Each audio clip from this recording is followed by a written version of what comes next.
સુરત શહેરમાં વરસાદની એન્ટ્રી વહેલી સવારે સુરત શહેરમાં વરસાદ વરસ્યો છે। વાતાવરણમાં પલટો આવ્યો। શહેરના અનેક વિસ્તારોમાં વરસાદ ખાબક્યો।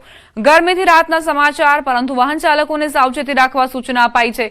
સુરતમાં આગામી કલાકોમાં વધુ વરસાદની સંભાવના છે।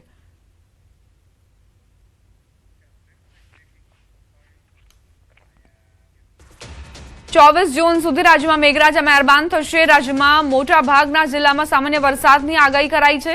અમદાવાદમાં પણ હળવા વરસાદની આગાહી છે। આજે 23 જિલ્લામાં વરસાદની સંભાવના। અંતે પાપા પગલી કરતું ચોમાસું ગુજરાત નજીક પહોંચ્યું છે। 24 થી 26 જૂનની આસપાસ ચોમાસું ગતિ પકડશે તેવી આગાહી કરાઈ છે।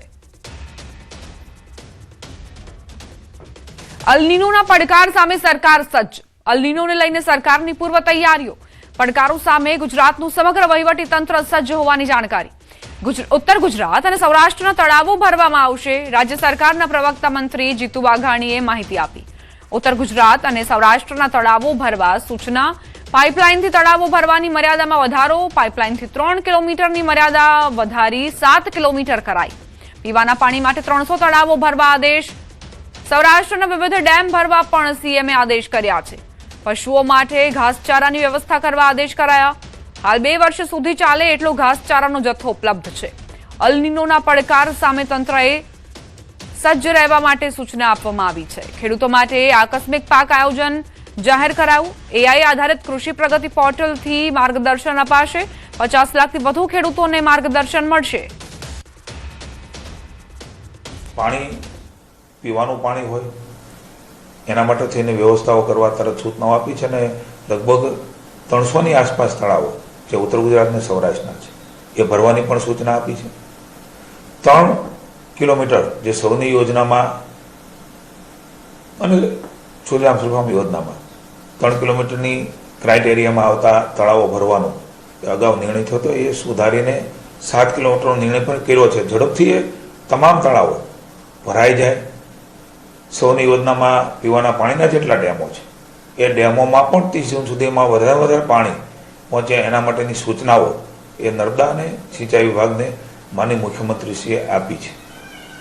લગભગ 2 વર્ષ જેટલું ઘાસચારો આપણી પાસે ઉપલબ્ધ છે, પણ જરૂર પડે ત્યારે એમને તરત મળી જાય એનો પણ સૂચનાઓ માનનીય મુખ્યમંત્રીશ્રીએ આપી છે। મહેસૂલ વિભાગને પણ કોઈ પણ સંજોગોમાં કોઈ મુશ્કેલી ન પડે એમના માટે થઈ અને સતર્ક રહેવાની સૂચનાઓ આપી છે। મહેસાણાથી સમાચાર। કડીમાં માત્ર 1 ઇંચ વરસાદથી પાણી થયું। કડીના અંડરપાસમાં પાણી ભરાયું। પહેલા વરસાદમાં જ અંડરપાસ પાણીમાં ગરકાવ। હજુ આખું ચોમાસું બાકી। અંડરપાસની સમસ્યા જૈસે થે। અંડરપાસમાં પાણી ભરાતા વાહનોને મુશ્કેલી પડી રહી છે। 1 ઇંચ વરસાદમાં જ આ સમસ્યા સર્જાતી હોય તો જ્યારે ચોમાસાની વિધિવત રીતે શરૂઆત થશે અને ચોમાસું પીક પર પહોંચે ત્યારે કડીમાં શું હાલત થશે તેનો આપ અંદાજ લગાવી શકો છો।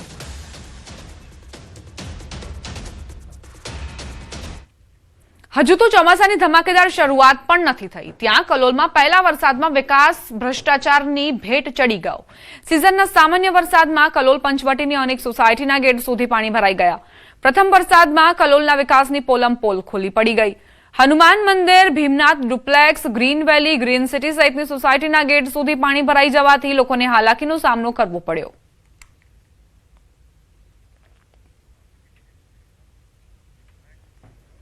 આ તરફ વિરમગામમાં પણ મોડી રાત્રે વરસાદ વરસ્યો। જો કે પહેલા વરસાદમાં જ પાણી ભરાવાની સમસ્યા સર્જાઈ।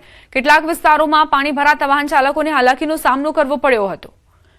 વિરમગામમાં જે વરસાદ વરસ્યો તે બાદ રસ્તા પર પાણીનું સામ્રાજ્ય જોવા મળી રહ્યું છે। વાહન ચાલકો આ જ પાણીમાંથી પસાર થવા મજબૂર થયા છે। સુરેન્દ્રનગર જિલ્લાના લીંબડી અને ચુડા તાલુકાના ગ્રામ્ય વિસ્તારમાં વરસાદ।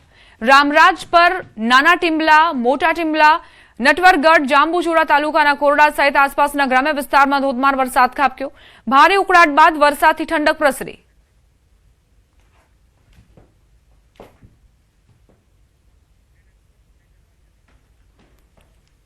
રામરાજપર, નાના ટીમ્બલામાં વરસાદ બાદ કઈ રીતે